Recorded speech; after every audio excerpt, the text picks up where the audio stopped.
여러분은 인상주의 하면은 어떤 화가가 떠오르실까요? 아무래도 이 두 명을 떠올리지 않을까 싶은데 클로드 모네와 오규스트 르누아르입니다. 르누아르, 행복을 그리는 화가로 유명하고요. 클로드 모네, 풍경의 순간순간의 그 아름다움을 그린 화가로 유명하죠. 자, 모네 사진이 있는데요. 클로드 모네 하면은 수식어가 두 가지 있는 것 같아요. 좀 전에 얘기했던 인상주의의 리더이자 수련의 화가죠. 인상주의라는 말은요, 클로드 모네의 인상해돋이라는 작품을 통해서 나오게 됐습니다. 그리고 말년에는 이 수련을 아름답게 그리면서 사람들에게 위로를 전해줬죠. 그러면 르누아르의 자화상도 한번 볼게요. 르누아르 그림 속에는요, 불행이 없는 걸로 유명합니다. 사람들의 이 행복한 순간을 캔버스에 가득 담아서 보는 사람들을 기분 좋게 만들어줬죠. 이들이 함께 같은 곳을 그린 작품을 볼게요. 라 그르누에르, 이 장소를 그린 작품인데요. 앞에 보이는 작품은 이 최초의 인상주의 풍경화라 불리기도 합니다. 근데 라 그르누에르, 번역하면 조금 재밌어요. 개구리 연못이에요. 당시 이곳은요, 파리의 젊은 남녀 사람들이 모여서 이 물놀이를 하고 데이트도 하는 장소였어요. 지금 서울로 치면 뭐 한강 정도가 될까요? 르누아르와 모네는요, 함께 다니면서 이곳을 그렸습니다. 어떠세요? 비슷한가요? 멀리서 보면은 붓터치가 굉장히 흡사하다는 걸 알 수 있어요. 이 햇빛에 따라 달라지는 색채를요, 수많은 짧은 붓질로 표현했습니다. 그래서 인상주의 그림은요, 붓터치가 보인다는 게 특징이에요. 자연의 움직임을 관찰했으니까. 빛은 멈춰 있지 않잖아요. 순간순간 변합니다. 그리고 빛에 따라 색도 변하게 되죠. 그걸 포착하는 게 인상주의예요. 그러다 보니까 빨리 그릴 수밖에 없었고 밖에 나가서 직접 빛을 보며 그린 거죠. 자, 그런데 이 모네와 르누아르의 그림 자세히 보면 약간의 차이가 있어요. 이 눈썰미 좋은 분들은 발견하시더라고요. 한번 짚어볼까요? 잘 보세요. 모네는 풍경 쪽에 더 관심이 많았고요. 르누아르는 자연 속 인물들에 관심이 더 많았어요. 그래서 인물들을 자세히 보잖아요. 르누아르가 그린 인물들의 드레스 표현 잘 보세요. 그리고 모네와 비교해 보세요. 르누아르 붓터치가 좀 더 섬세하고 디테일하다는 걸 알 수 있죠. 이게 왜 특별했을까요? 이걸 이해하려면 당시 파리 화단의 모습이 어땠는지를 먼저 짚어야 돼요. 자, 당시 파리 미술계의 권력을 잡은 건 왕립 미술 아카데미였어요. 이곳은요, 매년 파리의 살롱전을, 공모전을 개최했습니다. 당시 화가들이 파리에 모였던 가장 큰 이유는 이 살롱전에 입상하는 거였어요. 여기 입상해야만 그림이 팔리고요, 화가로 인정도 받는 거예요.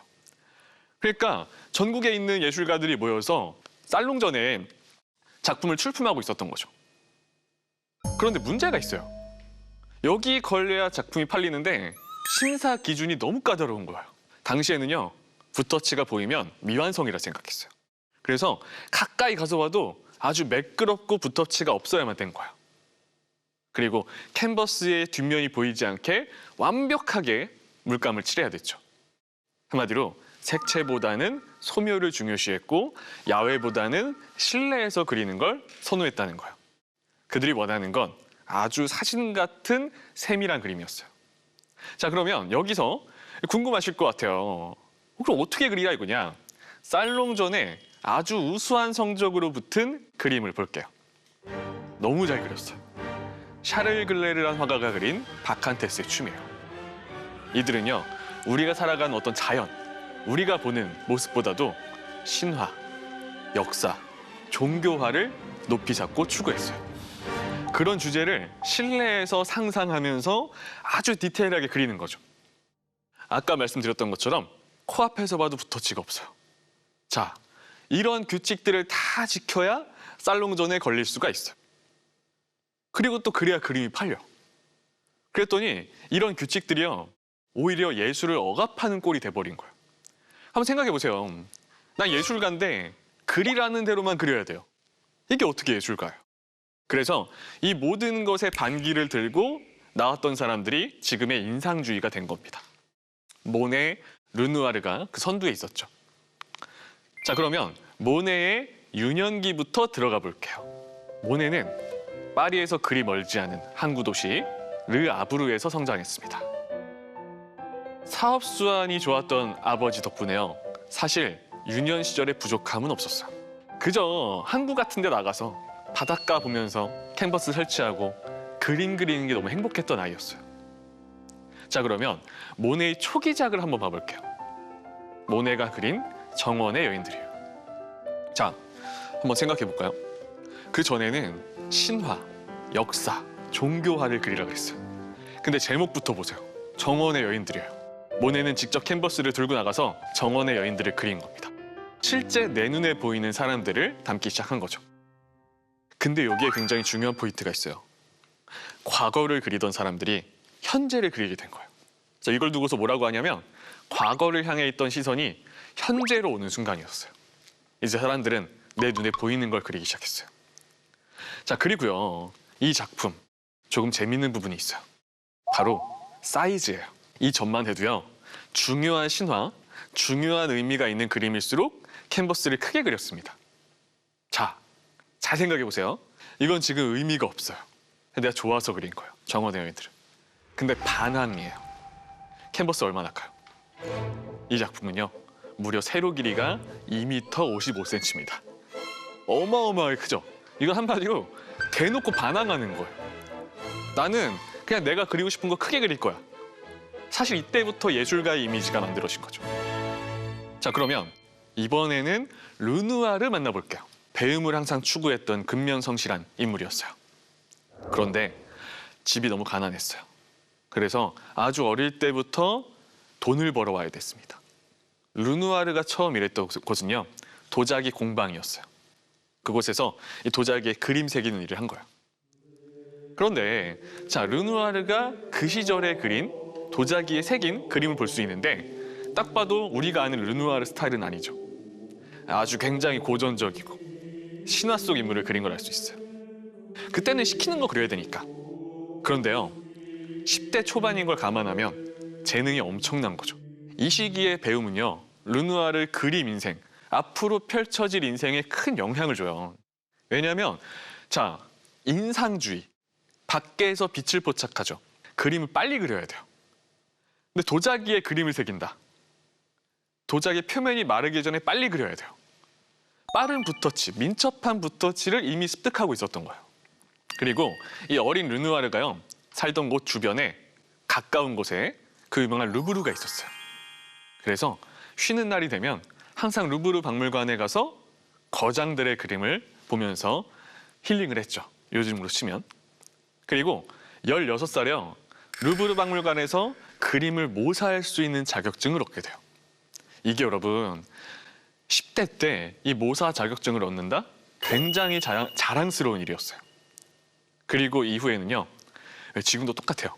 기술이 발전하면서 막 일자리가 없어진다고 하잖아요. 도자기 공방에서 그림을 붙이는 기계가 나오면서 일을 할 수가 없게 된 거예요. 그리고 르누아르는 생각했죠. 아, 이렇게 된 김에 화가가 돼야겠다. 그리고 샤를 글레르 화실에 들어갔던 거야.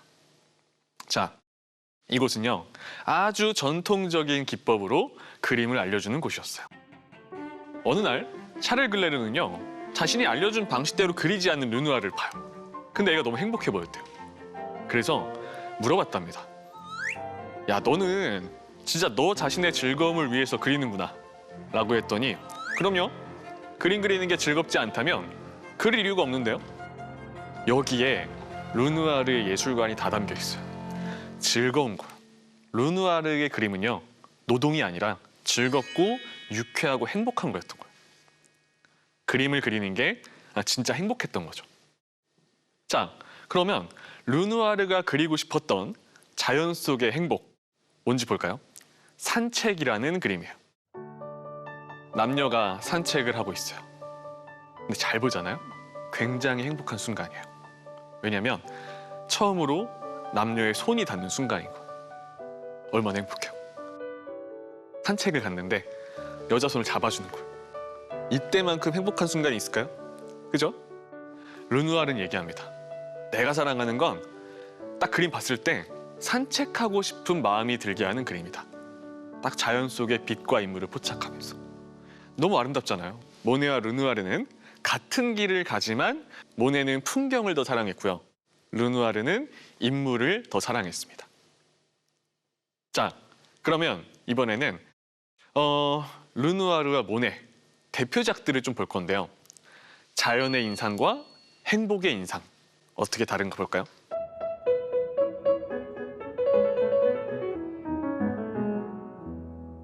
이후에요, 이 비슷한 생각을 가진 예술가들이 모여서 함께 활동하게 돼요. 그리고 그 전시가 바로 인상주의 전시회가 됩니다. 살롱전에는 이제 그림이 자꾸 떨어지니까 본인들이 원하는 그림을 그려서 본인들이 만든 거예요. 모네는 인상 해돋이를 출품했어요. 자, 그럼 여기서 이걸 한번 짚어볼게요. 여러분, 인상파 계속 얘기하고 있잖아요. 근데 왜 인상파일까요? 근데 그 탄생 배경을 보면 되게 재밌는데, 전시회가 열렸는데 이 전시에서 가장 주목받았던 작품은 모네의 그림이었어요. 근데 아까 얘기했죠. 붓터치가 보이면 미완성이라 생각했는데 저기 바다 표현한 거 보세요. 붓터치가 다 보여요. 인물 표현한 거 보세요. 배 위에.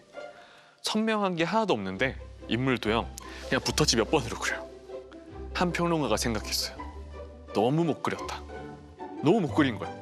이건 뭐 붓터치가 다 보이고 막 캔버스의 뒷면이 다 보이고, 그죠? 이거는 예술에 대한 모욕이다라고 생각을 합니다. 그리고 제목을 보니까 뭐예요? 인상 해돋이에요. 그 이 인상이란 말을 미완성으로 해석해버려요. 비하합니다. 쟤네들은 미완성인 작품을 완성작이라 우기고 있다. 인상주의자들이다. 라고 비난을 한 거예요. 근데 이 사람들이 막 기죽거나 슬퍼하는 게 아니에요. 인상주의자? 인상주의? 나쁘지 않다. 우린 지금부터 인상주의다.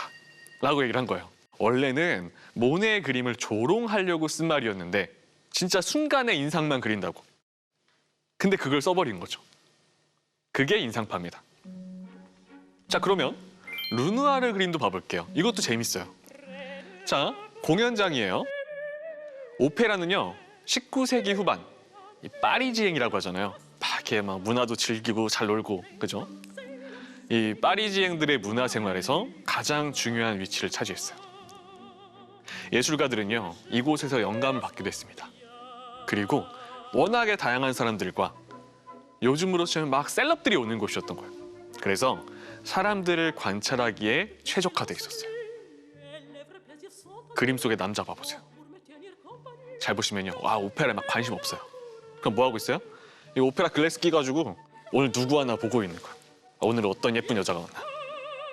저 남자 누굴까요? 재밌게도 르누아르 동생입니다. 동생을 그린 거예요. 에드몽이에요. 여성의 드레스 봐보세요. 화려하죠. 여기는요, 셀럽들이 모이는 곳이라 그랬잖아요. 그러니까 최신 유행하는 의상을 입고서 막 보석 치렁치렁하고 와가지고 드레스를 자랑하는 곳이기도 했어요. 이처럼 르누아르의 시선은 자연보다는 동시대 인물들의 초점이 맞춰져 있었던 거예요. 자, 제가 흥미로운 그림 하나 보여드릴게요. 이 두 명이요, 동시에 나온 적이 있어요. 한 그림에. 자, 프레데릭 바지유라는 화가가 그린 작품이에요. 이 그림은요, 화가들의 관계를 잘 보여줘요. 자, 아뜰리에 화가들이 모여 있어요. 그림 가운데를 잘 보셔야 돼요. 중간에 3명이 있어요. 그죠? 프레데릭 바지유. 바지유는 찾는 게 쉬워요. 가장 키가 컸거든요. 그래서 파레트, 캔버스를 중심으로 우측에 있죠. 그리고 그 옆에 누가 막대기를 들고 막 그림을 설명하고 있어요. 저 사람은 마네입니다. 마네가 선배, 모네가 후배. 헷갈리시면 좀 유치하지만 아야 이렇게 기억하세요. 아가 먼저 나오죠. 그러니까 마네가 선배예요. 그러니까 마네가 그림을 알려주고 그 옆에 이렇게 턱에 손을 기고 듣는 사람이 모네겠죠. 그리고 모네, 마네, 바지유예요. 그리고 가장 왼쪽에 이 계단 밑에 앉아있는 남자가 바로 르누아르입니다. 바지유는 이 3명과 함께 시작했거든요. 모네, 르누아르, 바지유가 삼총사였어요. 근데 그 중에서 집도 잘 살았고 부모님이 그림 그리는 걸 허락했어요. 그래서 저기 벽에 걸려있는 그림들 보잖아요. 마네, 모네, 르누아르 이런 화가들의 작품을 사서 걸어놓은 거예요.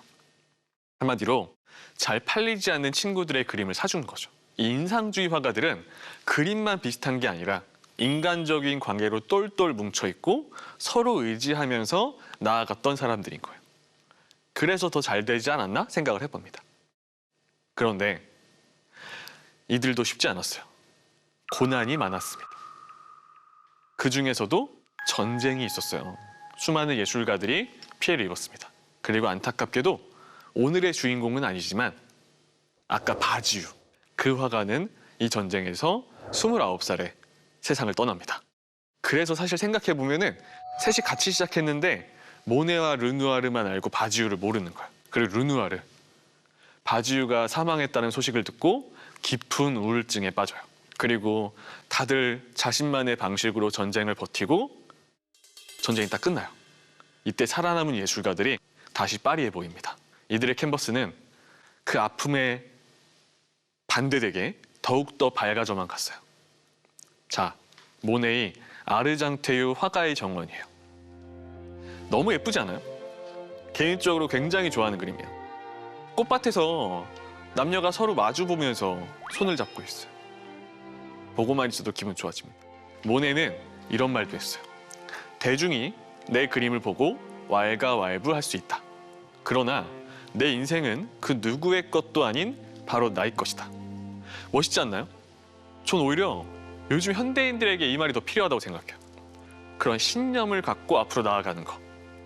자, 그럼 이번에는 르누아르의 행복을 그린 작품 만나볼게요. 자, 르누아르. 그림 예쁘죠? 나뭇잎에 일렁이는 햇빛, 그리고 사람들이 보여요. 남자의 양복부터 여인의 흰 드레스, 그리고 밑에 아이의 모자까지 비추고 있어요. 저 그림자 표현이 생생하죠. 저 그림 속 여성, 다 실존했던 여성이고 남성도 있는 사람이죠. 동네에 살던 잔이란 여성이었어요. 딱 그네를 타고 있는데 지나가던 남자가 마음에 든 거야. 근데 약간 여자도 나쁘지 않은 것 같아요, 그죠? 얼굴이 약간 수줍어졌어요. 붉어졌고. 예쁜 그림이죠? 그리고 아이가 그 모습을 밑에서 되게 막 발가하면서 보고 있어요. 대신 왼쪽에 웬 중년 남자가 본인이 더 설레하면서 봐요. 전 저 남자는 대체 뭘까? 너무 재밌었어요. 그러니까 이런 거 표현하는 것도 인상주의였습니다. 그리고 나무 그늘 사이로 딱 떨어진 햇빛 그림자들 너무 예쁘잖아요. 자, 이게 르누아르가 그리고 싶었던 모습이에요. 자, 그러면 다음에 또 예쁜 그림이 있거든요. 한번 만나볼게요. 아, 진짜 예쁘죠? 핑크빛 배경 속에 아름다우면서도 사랑스럽게 묘사가 돼 있잖아요. 두 뺨에는 홍조를 띠고 있어요. 마치 앞에 있는 사람의 이야기를 들으려는 것처럼 바라보고 있죠. 당시 여배우였던 잔느 사마리에요. 르누아르 작품 속 인물 중에서 가장 아름다운 사람이 아닐까, 가장 아름다운 작품이 아닐까 생각을 해봅니다. 르누아르는 사람을 굉장히 아름답게 그리는 능력이 있었어요. 자, 그러면 이제 르누아르의 대표작이 탄생됩니다. 대표작 한번 볼게요. 너무 유명하죠? 아마 르누아르를 모르는 사람들도 다 봤을 거예요. 물랭드라 갈레트. 자, 지금으로 치면은 사실 막 술 마시면서 놀고 춤도 추는 곳이었어요. 그러니까 요즘 말로 하면은 이런 셀럽들의 파티 장소였어요. 그리고 이 작품은 인상주의 3번째 전시에 출품합니다. 주말이 되면 저곳에 가서 친구들과 놀고 회포도 푸는 곳이에요. 그게 인상주의입니다. 르누아르가 추구했던. 자, 이렇게 모네와 르누아르는요, 서로 응원을 하면서 같은 길을 갔고요. 주제면에서는 조금씩 달라졌어요. 그럼 이번에는 이 두 화가의 마스터피스와 노년의 이야기를 좀 해볼까 해요.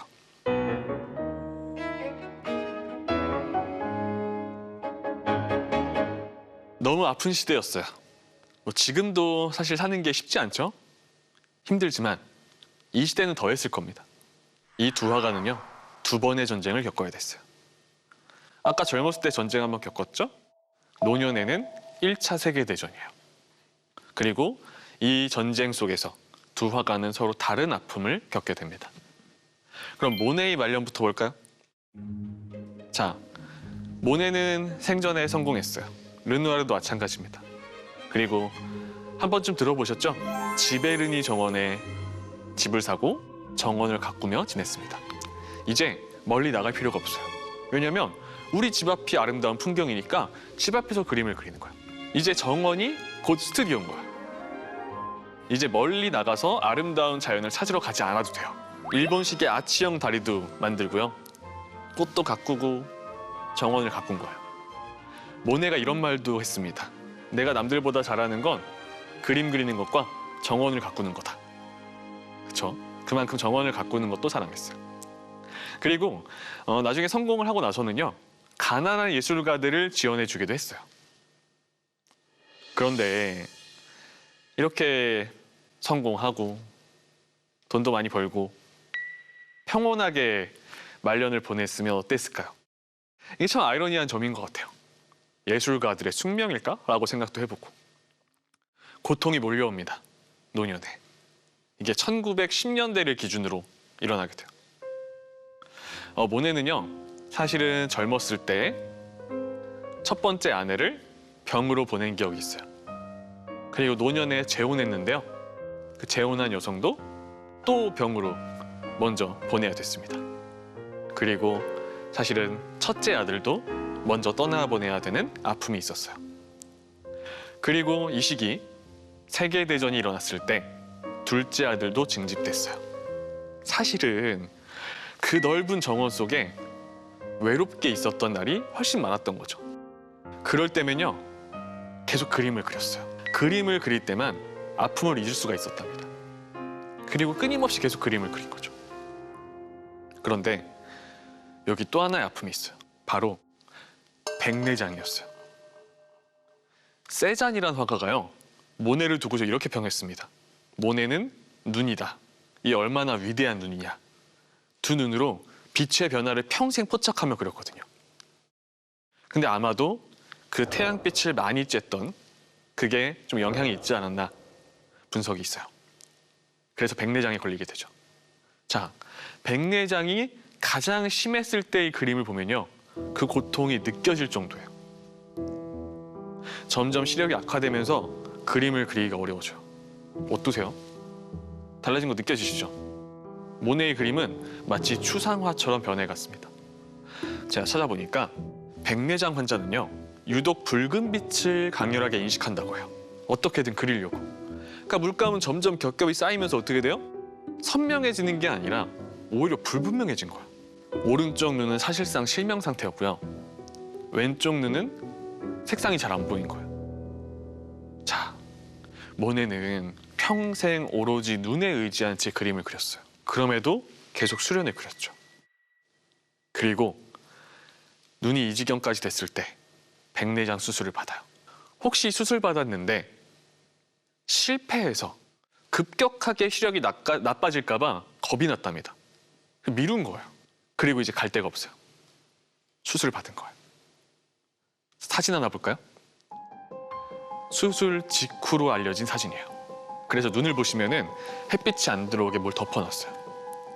자, 수술 어떻게 됐을까요? 100% 성공하진 않았답니다. 그럼에도 어느 정도 시력이 회복돼요. 그때 모네는 말합니다. 다시 볼 수 없게 되기 전에 모든 것을 그려야 된다. 그리고 어쩌면 인생 마지막이 될지 모르는 자신의 마스터피스, 수련 작업에 들어가요. 1926년작 수련이 있어요. 모네가 26년 12월에 세상을 떠났으니까 사실상 거의 마지막에 그려진 수련이라고 할 수 있죠. 자신이 생전에 수련을 그리면서 위로받았던 경험이 있잖아요. 모네가 수련을 그렸던 건요. 행복도 있었지만 힘들 때 위로받았던 게 있어요. 그리면서 마음을 안정시켰거든요. 그리고 이 마지막에 그린 수련은 지금 따로 미술관에 걸려 있습니다. 모네의 가장 가슴 아픈 그리고 마스터피스라 불리는 수련이 걸려 있습니다.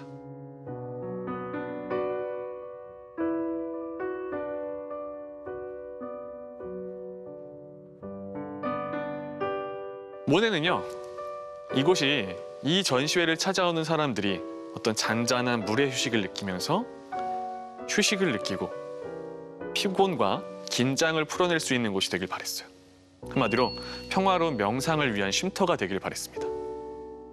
그렇게 모네는 사람들을 위해서 이 수련을 완성하고 1926년 12월 5일 86세의 나이로 세상을 떠나게 됩니다. 행복한 일도 많았습니다. 모네의 죽음은 뉴스 헤드라인을 장식했어요. 그리고 모네의 요구대로 종교의식이나 연설 없이 아주 조용히 치러졌습니다. 장례식이. 마지막까지 흥미로운 일화가 있습니다.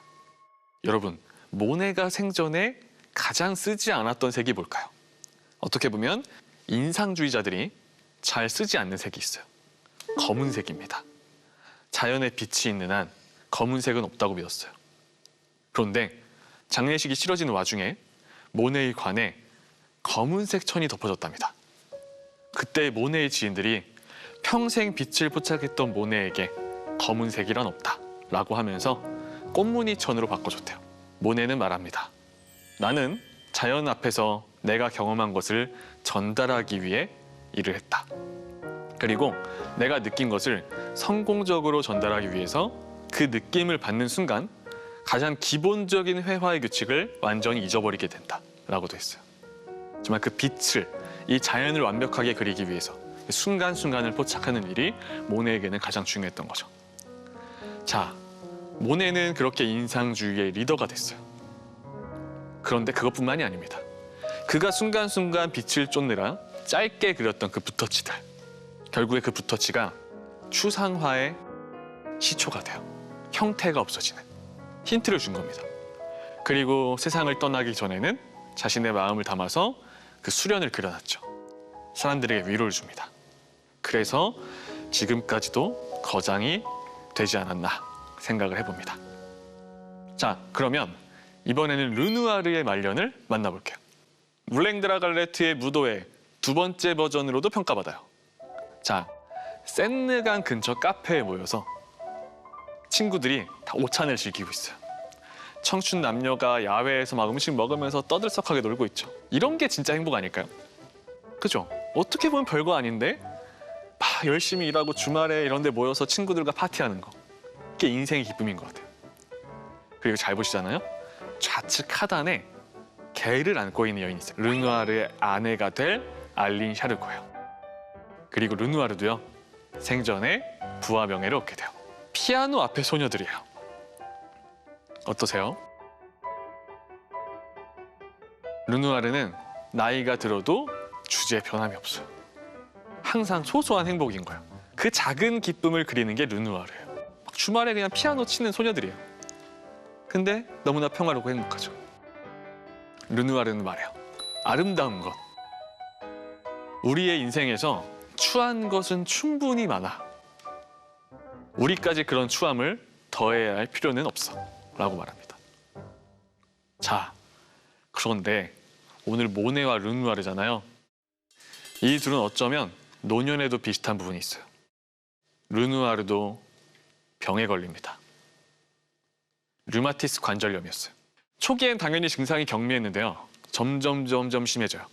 그리고 매년 얼굴은 더 수척해져 갔고요. 얼굴과 손은 조금씩 뒤틀려 갔어요. 그리고 아까 봤던 알린 샤르고 아내의 모습을 볼게요. 르누아르보다 19살 연하였어요. 근데 독특한 게요. 굉장히 나이 들어 보여요. 왜냐하면 사실은 이게 풍채도 커졌잖아요. 이게 알린 샤르고도 몸이 안 좋아졌어요. 당뇨병이 있었습니다. 그러니까 둘 다 고생하고 있었던 거예요. 그러면서 살도 찌게 된 거죠. 이 행복 속에 가려진 르누아르의 삶은요. 아픔의 연속이었어요. 세계대전이 일어나면서 르누아르의 두 아들이 징집됐어요. 불행 중 다행이랄까요? 목숨을 잃진 않았지만 부상을 당해서 나옵니다. 병원에 입원했어요. 그런데 이 시기 르누아르 휠체어를 타고 다녔어요. 병원에 가기도 힘들었어요. 그 당뇨에 걸린 아내가 매일같이 병원에 가서 자녀들을 보살펴요. 그러면 자기 몸을 신경 안 쓰는 거예요. 그리고 두 아들은 건강해졌지만 급격하게 아내의 몸, 알린 샤르고의 몸이 악화되면서 1915년에 당뇨 합병증으로 세상을 떠나게 돼요. 르누아르는 이때 굉장히 고통스러워했습니다. 정신적으로나 육체적으로나. 이 시기에 르누아르는요, 젊은 조각가 두 사람을 고용해서 조각을 하기도 해요. 조각, 모성이란 조각인데요. 르누아르는 이 조각을 아내의 무덤에 두려고 제작했어요.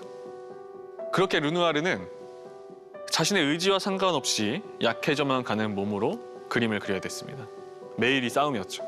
심지어 불면증에 마비 증세까지 오면서 몸은 더 말라버렸어요. 말년에 르누아르 몸무게가요, 고작 49kg였답니다. 그리고 손과 발이 뒤틀리는데 이 시기에 사진을 보잖아요. 휠체어에 앉아 있고 얼마나 힘들었는지 알 수 있어요. 그리고 잘 보잖아요. 그러면은 손이 꺾여서 붓을 못 잡아요. 자식들이요, 손에 붓을 묶어줬답니다. 붕대로. 그래서 못 잡으니까 붓을 손에 묶은 채로 그림을 그린 거예요. 어느 날 지인이 르누아르를 찾아왔어요. 그런데 너무 고통스럽게 그림을 그리고 있었답니다. 저 물어봤대요. 왜 이렇게까지 하냐? 왜 이렇게까지 그림을 그리냐 했더니 르누아르가 뭐라 그래요? 고통은 지나가지만 아름다움은 영원하다 라고 했어요. 거장의 마인드죠. 르누아르의 마지막 대작을 볼까요? 말년을 대표하는 작품인데요. 어떻게 보면은 주제는 비슷해요. 소소한 행복들, 여인들이 목욕하는 모습을 그렸는데 숲속에서 목욕하고 있죠? 근데 잘 보시면은 자세가 약간 그 고전 그림 속에 나오는 비너스의 포즈예요.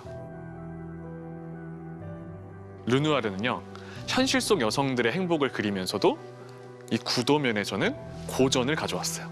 그런데 뭔가 인체 표현이 되게 풍만하지 않나요? 왜 저렇게 그렸을까? 근데 다시 생각해보면 당시 르누아르의 몸무게가 49kg였잖아요. 뼈밖에 없는 자신의 몸을 보면서 아마 건강한 에너지가 넘치는 여성을 그렸을 수도 있어요. 다르게 다가오죠. 자, 이 작품은 마지막까지 르누아르가 시도했던 그 예술 세계를 잘 반영한다 평가를 받고 있어요. 르누아르는요, 그림을 순서대로 보게 되면은 다 시기마다 화풍이 변해요. 이게 마지막 화풍이었죠. 그리고 결국에는 폐렴과 폐출혈을 겪게 되면서 세상을 떠나게 됩니다. 이렇게 작품은 막 즐겁고 유쾌하잖아요.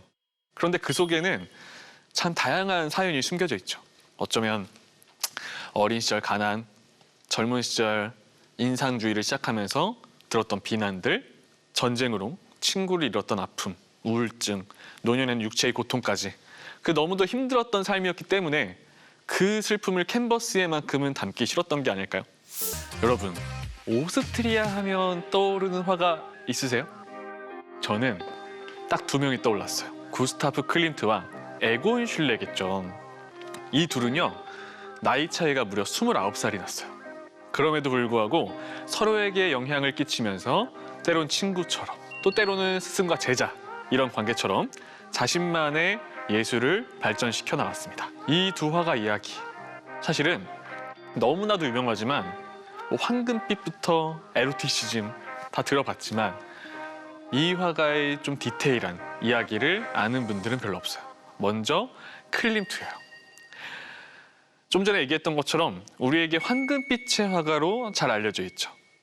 제가 한 2년 전인가요? 오스트리아에 놀러 갔어요. 당연히 클림트를 보러 갔습니다.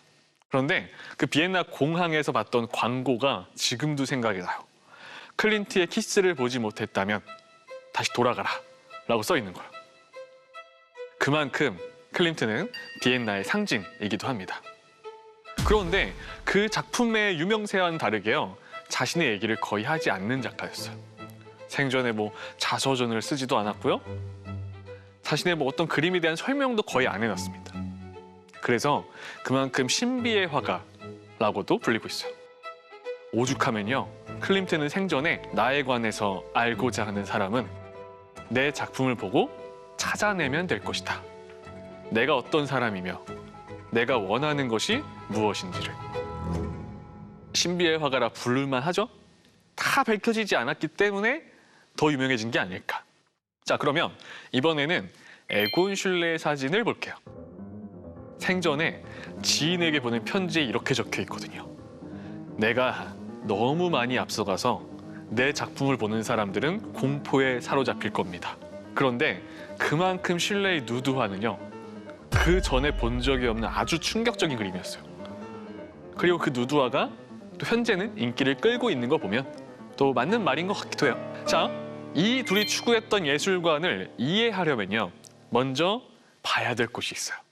바로 비엔나 분리파입니다. 비엔나 분리파 성전이죠.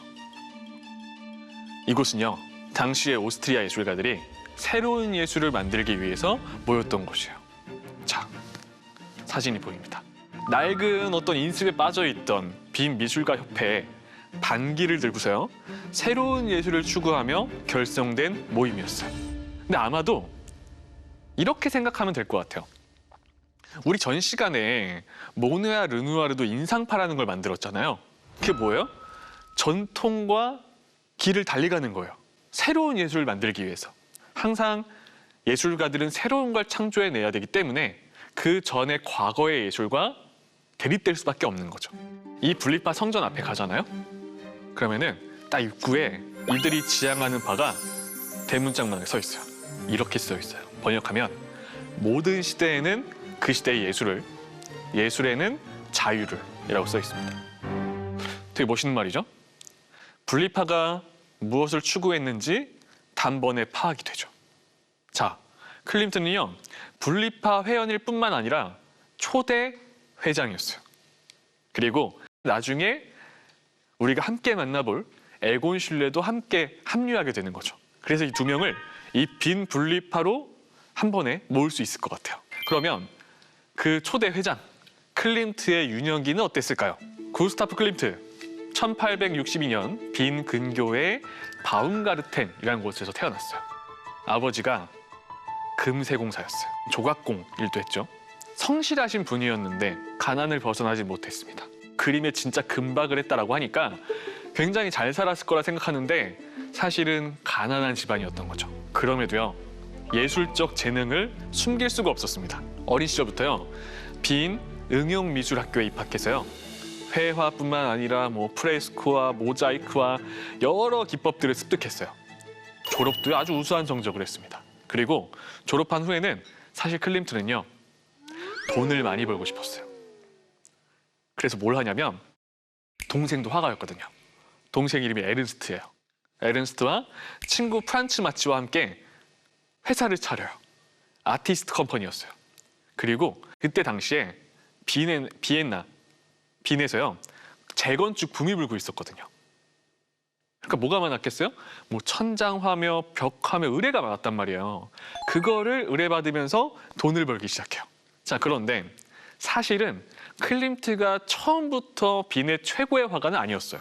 빈의 우상이라 불리는 화가가 있었어요. 한스 마카르트입니다. 그림 어떠세요? 클림트가 존경한 화가입니다. 그 역사와 완벽한 조화의 비율의 웅장함까지 사실은 모든 면에서 대단했던 화가였어요.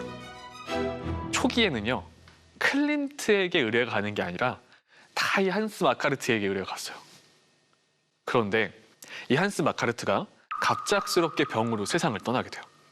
그리고 이 모든 의뢰들이 아티스트 컴퍼니에 쏟아진 거죠. 기회가 온 거예요. 그리고 이때부터 클림트는요, 동생과 친구와 함께 벽화를 많이 그렸어요. 자, 클림트의 초기 실력을 알 수 있는 벽화가 있어요. 브루크 극장의 천장화, 로미오와 줄리엣이에요. 그 중에서도요, 가장 극적인 장면이에요. 자세히 보세요. 무대를. 줄리엣이 죽었다는 소식을 딱 듣고요, 로미오가 지하 무덤으로 왔어요. 딱 그 모습을 포착한 거죠. 약간 어두운 배경 속에요, 하얀 수의를 입은 줄리엣의 얼굴이요, 더 창백해 보이지 않나요? 주변을 보세요. 사람들이 너무 몰입했어요. 막 몰입해서 일어나서 보고 있어요. 너무 놀래가지고 장면에. 그때의 분위기가 생생하게 전달되죠. 자, 이 작품에 흥미로운 점이 있어요. 사실적인 묘사를 위해서요, 클림트 본인이 카메오로 나왔어요. 자, 관람객 중에 있어요. 찾아보세요. 관람객 중에. 그림 오른쪽을 잘 보잖아요. 이 목에 두꺼운 흰색 카라를 두르고 있는 사람 있죠. 클림트예요. 네. 근데 이게 왜 특이하냐면 클림트는 자화상을 그리지 않는 화가로 유명해요. 밝혀진 바로는 유일하게 자화상을 그린 게 이 작품밖에 없어요. 그리고 클림트 뒤에 붉은색 멋진 옷을 입고 되게 당당하게 서서 보는 사람 있죠. 클림트의 동생 에른스트예요. 아까 같이 활동했다고 했잖아요. 그리고 또 그 앞에 검은 모자를 쓴 남성은 누구예요? 프란츠 바치, 친구인 거예요. 다시 종합해보면 우리가 알고 있는 클림트의 화풍과는 다르게요. 아주 고전적인 화풍이라는 걸 알 수 있죠.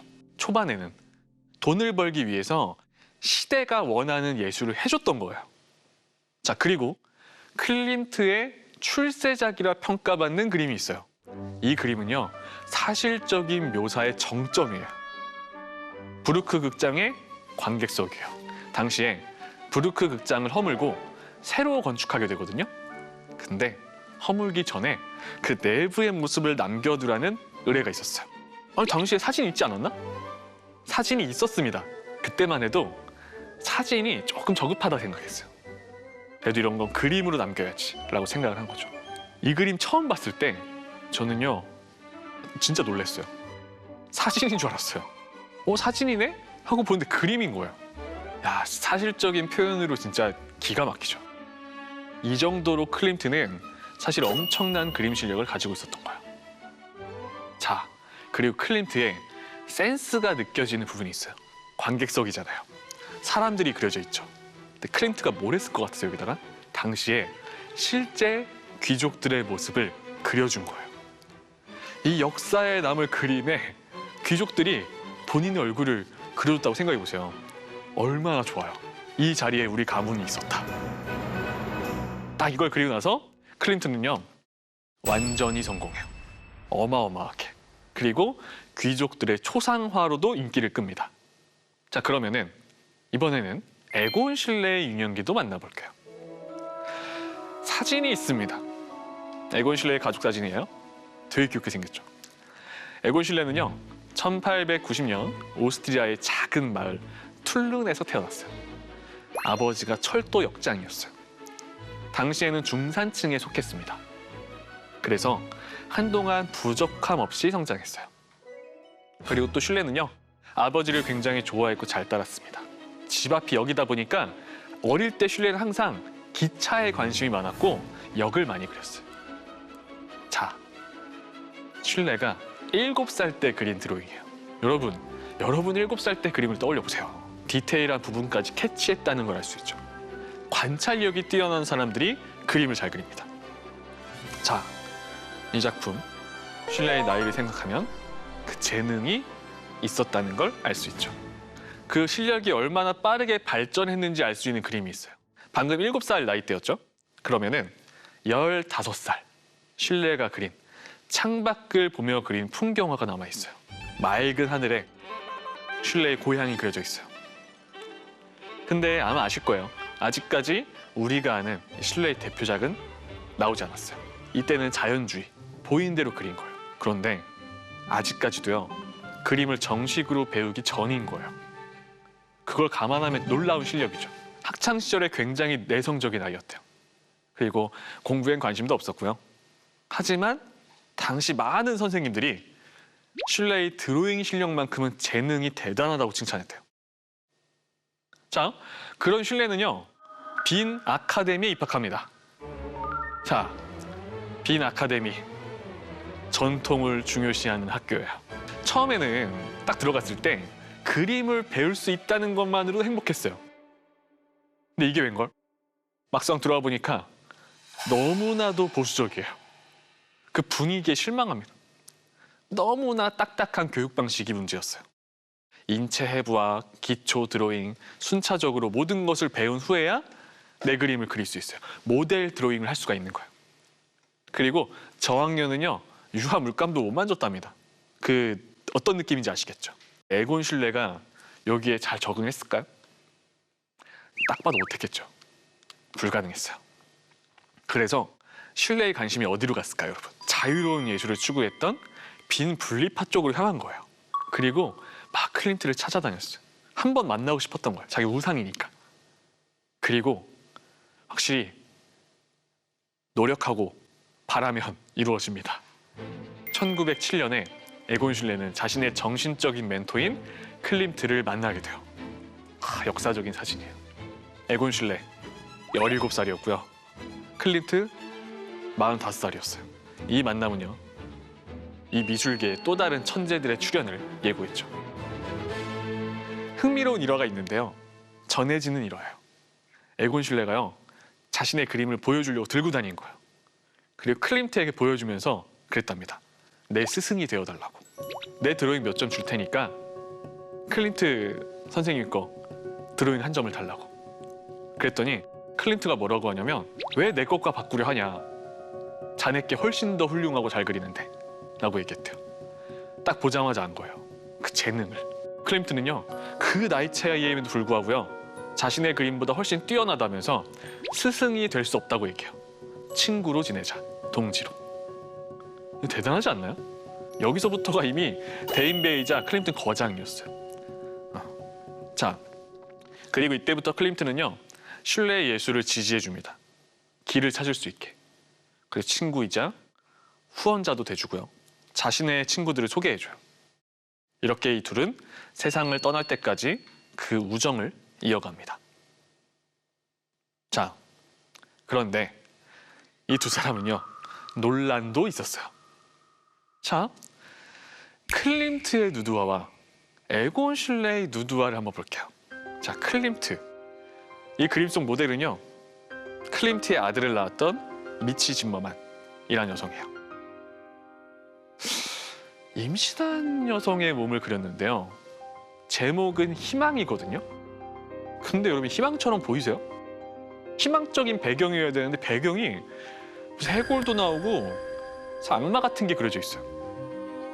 논란이었습니다, 이때. 이런 거 왜 그렸을까요? 자, 그러면은 슐레 누드화도 한번 볼게요.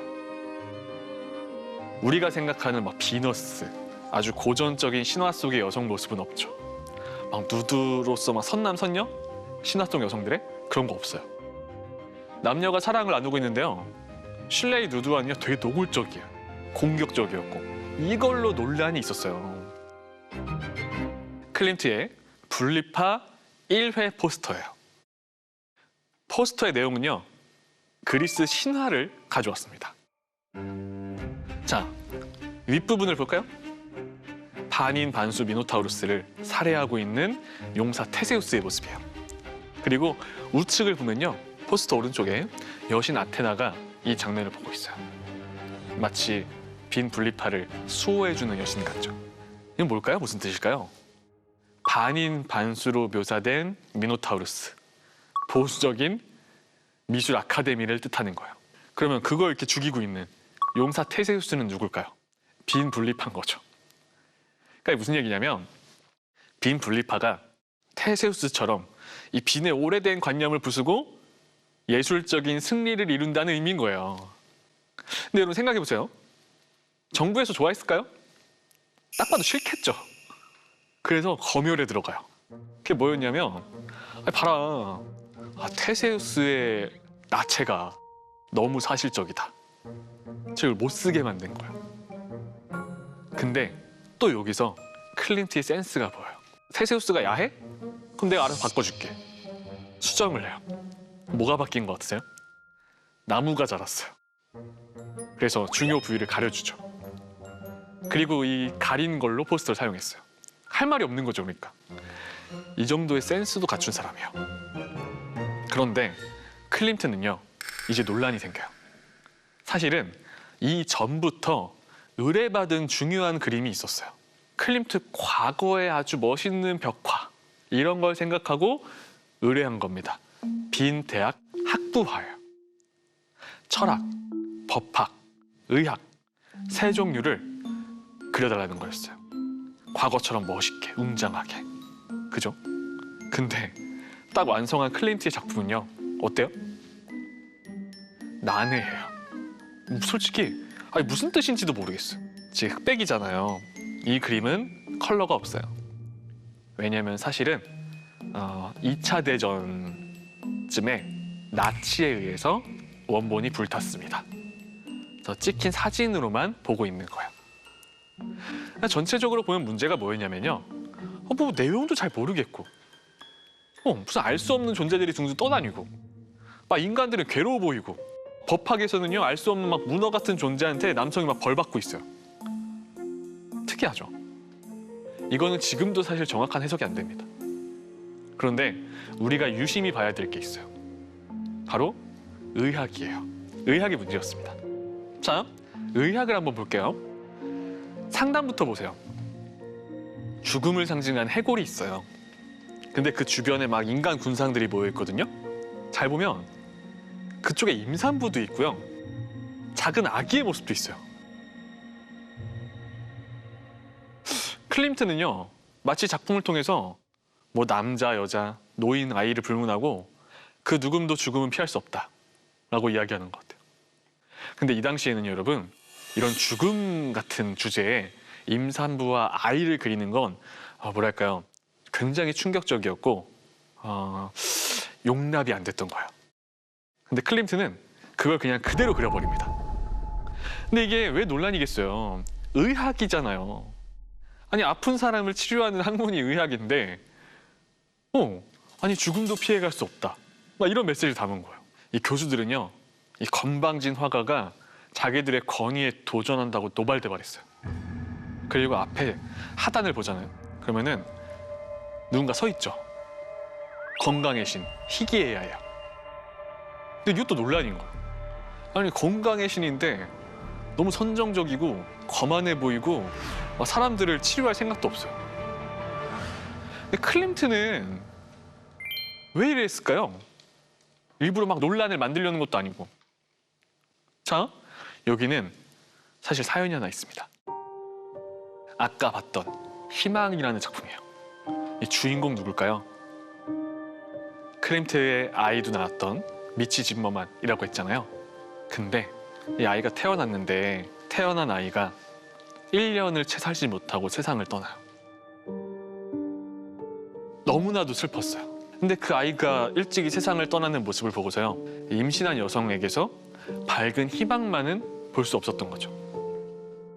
그리고 또 가끔씩은 애도의 마음으로 해골을 그려 넣기도 했습니다. 하지만 당시 이런 작품들은 너무 퇴폐적이라고 비난을 들었죠. 그리고 또 하나, 사실은 클린트라는 인물은요, 한창 성공했을 때 아버지와 동생을 같은 해에 잃었어요. 죽음에 대한 공포도 있었다는 걸 기억하셔야 돼요. 자, 그러면 이번에는 에곤 슐레의 누드 자화상을 볼게요. 또 다른 면으로 독특하죠. 그러니까 이 두 사람 그림은 너무 독특하긴 해요. 어느 날 슐레는요, 독특하게도 자신의 약간 벌거벗은 몸에서 주제를 찾아요. 당시에 자화상은 물론 많았죠. 근데 한번 생각해 보세요. 누드화 형식의 자화상? 이거는 쉽지 않습니다, 여러분. 당시에. 그리고 슐레는요, 이 그림이라는 게 내면과 본질을 보여줘야 된다고 생각했어요. 미화하거나 포장하면 안 된다. 진실을 드러내고 해체시켜야 된다. 그리고 바로 본인, 나 자신의 본질에 다가간 거죠. 병약해 보이고 창백해 보이고 가식도 없는 진짜 본인의 모습이었어요. 하지만 대중들은 이해할 수 없었죠. 이 슐레의 누드 자화상까지 이건 포르노라고 비난합니다. 당시 누드화 생각해보세요.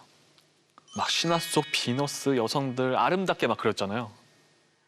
미화시키지도 않고 추한 이 누드화가 너무나 싫었던 거죠. 그런데 또 슐레에겐 이런 사연이 있어요. 유년 시절에 에곤 슐레는 아버지를 사랑했습니다. 원래 굉장히 다정하고 따뜻한 사람이었어요. 근데 아버지가 매독에 걸려요.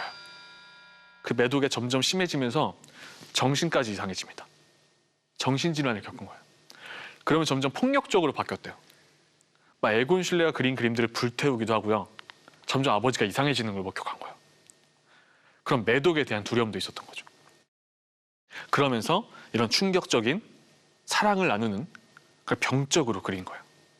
자, 그런데 에곤 실레 인생에서요, 또 논란이 터집니다. 소란을 피해서 이 작은 도시 노일랭바흐라는 곳으로 가서 지낸 적이 있거든요. 근데 이곳의 소녀들의 그 누드화를 그리니까 이 집에 자꾸 어린 소녀들이 들락날락 하는 거예요. 그래서 주민이 신고를 했습니다. 에곤 실레가 어린 소녀를 유괴한다고. 그래서 한때 유치장에 갇힌 적도 있어요. 그럼 이번에는요, 이 두 화가의 뮤즈를 통한 예술의 정점, 뮤즈를 그리면서 완성한 마스터피스를 만나볼 거예요.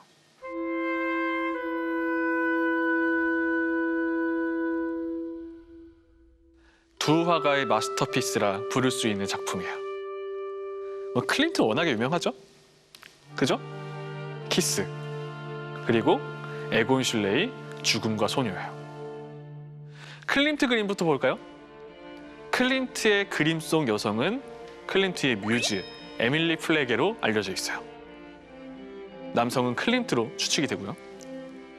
그리고 실레 작품 속에 등장하는 여성은 당시 실레와 함께 계속 다니면서 동거했던 발리 노이칠, 이렇게 알려져 있어요. 둘 다 연인들을 마스터피스에 등장시켰다는 것도 공통점이죠. 자, 클림트의 키스, 아마 지금까지 다뤘던 그림 중에 가장 유명하지 않을까 싶습니다. 사진을 좀 볼까요? 클림트의 평생 연인이자 친구로 알려진 에밀리 플레게와 클림트 사진이에요. 자, 이런 얘기도 있어요. 사실은 저 키스라는 작품이 에밀리 플레게와 싸우고 잠깐 멀어졌을 때 사과하기 위해서 그린 거다. 그래서 잘 보면은 이 키스를 보시면은 키스를 나누려고 하는데 위치가 절벽이라는 것도 그 이야기의 신빙성을 더해줘요. 아슬아슬하잖아요. 자, 에밀리 플레게 패션 디자이너였어요.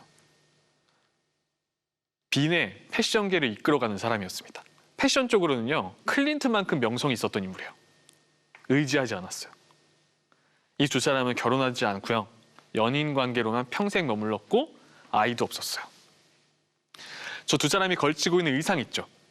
에밀리 플레게가 제작한 의상이에요. 클림트는 이 옷을 아주 좋아해서요, 휴식 중일 때 항상 입고 다녔대요. 그리고 에밀리 플레게는요, 클림트의 그 여성 편력, 막 수많은 연애 이런 이야기들도 알고 있지만 묵인했다고 해요. 클림트의 재산도요, 에밀리 플레게가 모두 관리했다고 합니다. 근데 클림트의 마음이 느껴지는 편지가 하나 있어요. 전 이 편지를 굉장히 좋아합니다. 연애 편지예요. 내용 단순해요. 하트꽃이 펴 있어요. 하트꽃이 막 만발합니다. 근데 내용을 뭐라 써놨냐면 꽃이 없어서 꽃을 그려드립니다 라고 써놨어요. 로맨틱하죠? 나름 이런 면도 있습니다. 자, 그러면은 또 다른 대표작 만나볼게요. 아델레 블로우 바우어의 초상입니다. 빈에 살던 유대인 사업가의 부인이에요. 그리고 이 작품은요, 또 왜 유명하냐면 클린트 작품 중에서 실제 금을 가장 많이 쓴 걸로 알려져 있어요. 자, 그러면은 클림트의 말년 작품 한번 볼까요? 의외로 황금빛이 아니에요. 우리는 막 황금빛만 생각하잖아요. 근데 사실은 시기별로 그림이 다 다릅니다. 황금빛만 유명해진 거지. 또 한 번 진화했어요.